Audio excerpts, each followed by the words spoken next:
राष्ट्रपति ने उत्तर प्रदेश में संत कबीर अकादमी और अनुसंधान केंद्र का उद्घाटन किया।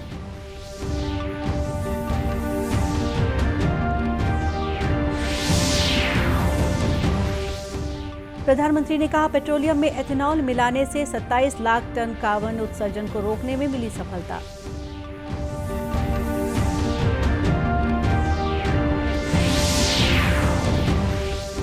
विश्व पर्यावरण दिवस पर प्रदेश भर में हुए कार्यक्रम। जशपुर में बांकी नदी को मिला नया जीवन। कवर्धा में पौधारोपण का बना कीर्तिमान।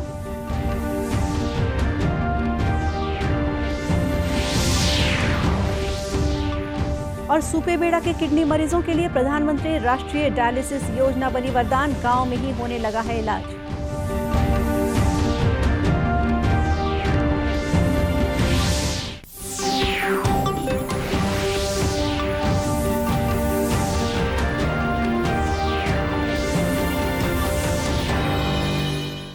नमस्कार, आप देख रहे हैं दूरदर्शन समाचार। मैं हूं गोपा सान्याल और अब समाचार विस्तार से। राष्ट्रपति रामनाथ कोविंद ने आज उत्तर प्रदेश के संत कबीर नगर में संत कबीर अकादमी और अनुसंधान केंद्र का उद्घाटन किया। इस अवसर पर राष्ट्रपति ने कहा कि कबीर का जीवन मानवीय गुणों का प्रतिमान है और उनके संदेश आज 650 वर्ष बाद भी प्रासंगिक हैं। उन्होंने कबीर के जीवन को सांप्रदायिक सद्भाव का प्रतीक बताया। राष्ट्रपति ने कहा कि कबीर ने समाज के पिछड़े वर्गों के प्रति करुणा दिखाई, यही मनुष्यता की सच्ची सेवा है।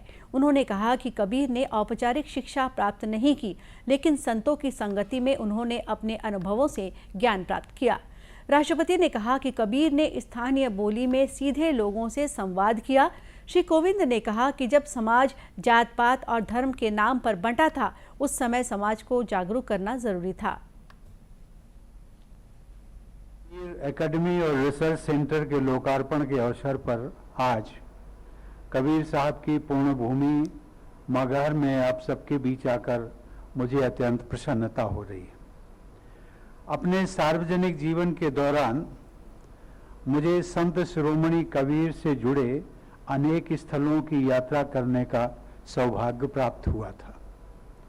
उदाहरण के लिए, जब मैं बिहार का राज्यपाल था तो मुझे वाराणसी स्थित संत कबीर की तपस्थली के दर्शन करने का सुअवसर प्राप्त हुआ था। भारत के राष्ट्रपति के रूप में वर्ष 2017 में मध्य प्रदेश के भोपाल में आयोजित कबीर महोत्सव में और इसके बाद वर्ष 2018 में मध्य प्रदेश के सागर में स्थित कबीर आश्रम के कार्यक्रम में शामिल होने का भी मुझे अवसर प्राप्त हुआ। इससे पहले राष्ट्रपति रामनाथ कोविंद ने संत कबीर नगर के मगहर में भक्ति आंदोलन के महान कवि संत कबीर के समाधि स्थल पर श्रद्धांजलि अर्पित की। राष्ट्रपति ने उनकी मजार पर भी चादर चढ़ाई और कबीर चौरा धाम परिसर में पौधा लगाया। राज्यपाल आनंदीबेन पटेल और मुख्यमंत्री योगी आदित्यनाथ भी राष्ट्रपति के साथ थे। राष्ट्रपति आज वाराणसी जाएंगे और शाम को काशी विश्वनाथ धाम में प्रार्थना करेंगे। श्री कोविंद आज शाम लखनऊ के लिए रवाना हो जाएंगे। अपनी उत्तर प्रदेश यात्रा के अंतिम दिन कल वे लखनऊ में राज्य विधानसभा के संयुक्त सत्र को संबोधित करेंगे। प्रधानमंत्री नरेंद्र मोदी ने कहा है कि पेट्रोलियम उत्पादों में एथेनॉल मिलाने का लक्ष्य पूरा होने से भारत ने वातावरण में 27 लाख टन कार्बन उत्सर्जन को रोकने में सफलता हासिल की है। पर्यावरण संरक्षण के लिए भारत का प्रयास बहुत महत्व रखता है। आज विश्व पर्यावरण दिवस पर नई दिल्ली में मृदा संरक्षण आंदोलन पर एक कार्यक्रम को संबोधित करते हुए प्रधानमंत्री ने कहा कि पेट्रोलियम में 10% एथेनॉल मिलाने से देश के किसानों को 41,000 करोड़ रुपए की आमदनी हुई है। श्री मोदी ने कहा कि भारत ने निर्धारित समय से 5 महीने पहले पेट्रोल में 10% एथेनॉल मिश्रण का लक्ष्य हासिल कर लिया है। आज भारत ने पेट्रोल में 10% इथेनॉल ब्लेंडिंग के लक्ष्य को प्राप्त कर लिया है।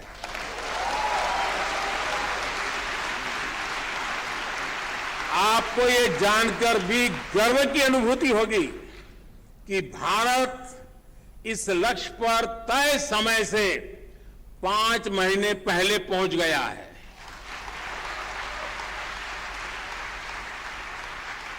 ये उपलब्धि कितनी बड़ी है, इसका अंदाजा आप इसी से लगा सकते हैं कि साल 2014 में भारत में सिर्फ 1.5% इथेनॉल की पेट्रोल में ब्लेंडिंग होती थी।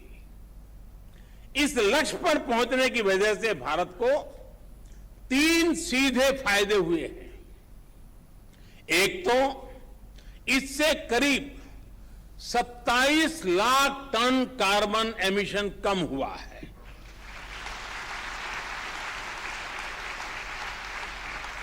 दूसरा, भारत को 41,000 करोड़ रुपए से ज्यादा की विदेशी मुद्रा की बचत हुई है। और तीसरा महत्वपूर्ण फायदा, ये देश के किसानों को इथेनॉल ब्लेंडिंग बढ़ने की वजह से 8 वर्षों में 40,000 करोड़ रुपए से भी ज्यादा आय हुई है। प्रधानमंत्री ने कहा कि इस वर्ष के केंद्रीय बजट में गंगा नदी के किनारे बसे गांव में प्राकृतिक कृषि को बढ़ावा देने की घोषणा की गई है। श्री मोदी ने कहा कि नदी के प्रवाह क्षेत्र में प्राकृतिक खेती को प्रोत्साहित करने के लिए किसानों को हर संभव मदद दी जाएगी। विश्व पर्यावरण दिवस पर आज बिलासपुर के south eastern coalfields limited SECL में विविध कार्यक्रमों का आयोजन किया गया। इस अवसर पर SECL के चेयरमैन डॉक्टर प्रेम सागर मिश्रा सहित अन्य अधिकारियों ने पौधारोपण किया, साथ ही पर्यावरण की रक्षा के लिए संकल्प लिया। अपने संबोधन में डॉक्टर प्रेम सागर मिश्रा ने कहा कि कोयले का खनन हमारे संचालन का अभिन्न अंग है, लेकिन इसके साथ ही प्रकृति को संरक्षित करने के लिए भी संस्थान संकल्पित है। वहीं SECL के महाप्रबंधक A.K. बापट ने कहा कि कोयला खनन के कार्य में भी पर्यावरण की सुरक्षा करना हमारा प्रमुख दायित्व है। पर्यावरण दिवस है, इसलिए लोगों में जागरूकता लाने के लिए हम ये प्रोग्राम किए हैं। SECL की तरफ से हमारा हर एरिया में ये प्रोग्राम हो रहा है और हम लोग पर्यावरण के लिए जागरूक है। जैसे इस साल का थीम है वन अर्थ, तो ये पृथ्वी को बचाने के लिए जो भी कदम उठाना है हम लोग करेंगे। इस साल हम लोग लगभग 7.5 लाख पौधारोपण करेंगे अभी इस सीजन में, बारिश का सीजन जैसे स्टार्ट हो जाएगा। और उसके साथ साथ ढेर सारी प्रक्रिया हम लोग लिए हैं। इस साल करीब 100 मेगावाट प्लस और एक जगह में 40 मेगावाट और उसके साथ जोड़ के और 170, इसका मतलब है 300 मेगावाट ग्रीन एनर्जी के लिए हम लोग परिकल्पना किए हैं, जो सोलर सेल से करेंगे। आज कोरबा में भी वन विभाग द्वारा पर्यावरण संरक्षण के लिए साइकिल रैली निकाली गई। इसे राजस्व मंत्री जयसिंह अग्रवाल ने हरी झंडी दिखाकर रवाना किया। इस मौके पर राजस्व मंत्री ने कहा कि कोरबा जिले में औद्योगिक कारखानों की अधिकता होने के बावजूद इस क्षेत्र में घने जंगल मौजूद हैं, जिससे पर्यावरण संरक्षण में काफी मदद मिलती है। कार्यक्रम को जिले की वन मंडल अधिकारी प्रियंका पांडे ने भी संबोधित किया। प्रधानमंत्री नरेंद्र मोदी के नेतृत्व में केंद्र सरकार के 8 वर्ष पूरे होने के अवसर पर भारतीय जनता पार्टी द्वारा देश भर में सेवा, सुशासन और गरीब कल्याण पखवाड़ा मनाया जा रहा है। भाजपा पिछड़ा वर्ग मोर्चा के रायपुर जिलाध्यक्ष सुनील चौधरी ने बताया कि इस पखवाड़े के दौरान आज विश्व पर्यावरण दिवस पर राजधानी रायपुर के विभिन्न इलाकों में कुआं, तालाब, बगीचों, मंदिरों और चौक चौराहों पर सफाई अभियान चलाया गया।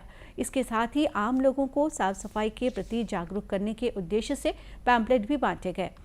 इस अभियान के अंतर्गत रायपुर शहर की विभिन्न बस्तियों में चलाए गए स्वच्छता अभियान को स्थानीय लोगों का भी अच्छा सहयोग मिला। भाजपा पिछड़ा वर्ग मोर्चा के रायपुर जिलाध्यक्ष सुनील चौधरी ने बताया कि यह अभियान आगे भी जारी रहेगा। इस अभियान से युवाओं तथा किशोरों को जोड़ने के लिए विभिन्न सामाजिक संस्थाओं का सहयोग भी लिया जा रहा है। जांजगीर पुलिस ने एक चिटफंड कंपनी के फरार आरोपी डायरेक्टर को उत्तर प्रदेश के गाजियाबाद से गिरफ्तार कर लिया है। इस मामले में अब तक 4 अन्य डायरेक्टर सहित 11 आरोपियों की गिरफ्तारी हो चुकी है। इस चिटफंड कंपनी से जुड़े 4 अन्य आरोपी अभी भी फरार है। पुलिस के मुताबिक वर्ष 2015 में इस चिटफंड कंपनी के खिलाफ निवेशकों की शिकायत मिलने पर मामला दर्ज किया गया था। इसके बाद से लगातार पुलिस की टीम कार्रवाई कर रही है। पुलिस अब तक पकड़े गए आरोपियों में से पूछताछ भी कर रही है ताकि कंपनी के लेन देन से जुड़ी अहम जानकारियां हासिल की जा सके। स्थानीय पुलिस अधिकारियों ने बताया कि चिटफंड कंपनी से जुड़े 4 अन्य आरोपियों को गिरफ्तार करने के लिए अलग अलग स्थानों पर पुलिस दल को भेजा गया है। केंद्र सरकार द्वारा शुरू की गई प्रधानमंत्री राष्ट्रीय डायलिसिस कार्यक्रम जीवन धारा गरियाबंद जिले के सुपेबेड़ा के किडनी मरीजों के लिए वरदान साबित हो रही है। सुपेबेड़ा गांव में 200 से अधिक किडनी मरीज हैं, जिनमें से बहुत से मरीजों को डायलिसिस कराने के लिए 250 किलोमीटर दूर रायपुर तक आना पड़ता है। जिले के चिकित्सा अधिकारी डॉक्टर नेतराम नवरत्न ने बताया कि केंद्र सरकार की योजना शुरू होने से अब सुपेबेड़ा और देवभोग में डायलिसिस की सुविधा मिलने लगी है।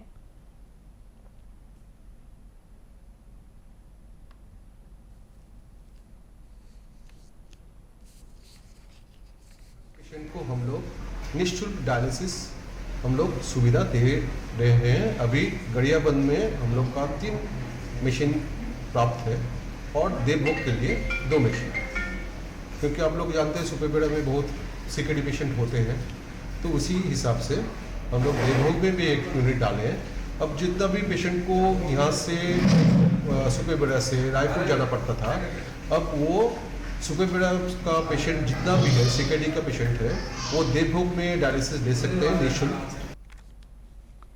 डॉक्टर नवरत्न ने बताया कि गरियाबंद मुख्यालय में भी डायलिसिस की 3 मशीनें लगाई गई हैं। इन सुविधाओं से जिले में किडनी मरीजों को स्थानीय स्तर पर ही इलाज मिलने लगा है। इससे उनकी जीवन रक्षा भी बेहतर ढंग से हो रही है। दर्शकों, दूरदर्शन केंद्र रायपुर से प्रसारित होने वाले प्रादेशिक समाचार को आप YouTube पर भी देख सकते हैं। हमारे YouTube channel Chhattisgarh DD news पर प्रादेशिक समाचार उपलब्ध रहेगा। YouTube चैनल का लिंक और QR कोड आप स्क्रीन पर देख सकते हैं। अपने एंड्रॉइड फ़ोन से QR कोड स्कैन कर आप छत्तीसगढ़ DD न्यूज़ लिंक पर जा सकते हैं। इसके अलावा छत्तीसगढ़ DD न्यूज़ फेसबुक और ट्विटर पर भी उपलब्ध है। अंत में मुख्य समाचार एक बार फिर।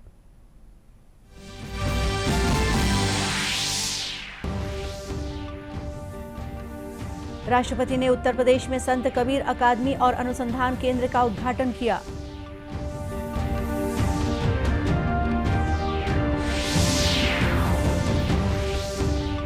प्रधानमंत्री ने कहा, पेट्रोलियम में एथेनॉल मिलाने से 27 लाख टन कार्बन उत्सर्जन को रोकने में मिली सफलता।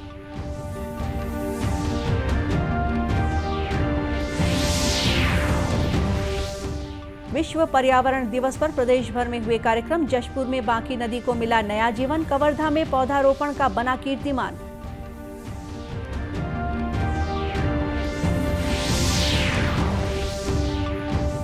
और सुपेबेड़ा के किडनी मरीजों के लिए प्रधानमंत्री राष्ट्रीय डायलिसिस योजना बनी वरदान। गांव में ही होने लगा है इलाज। और इसी के साथ ये समाचार बुलेटिन यहीं समाप्त हुआ। नमस्कार।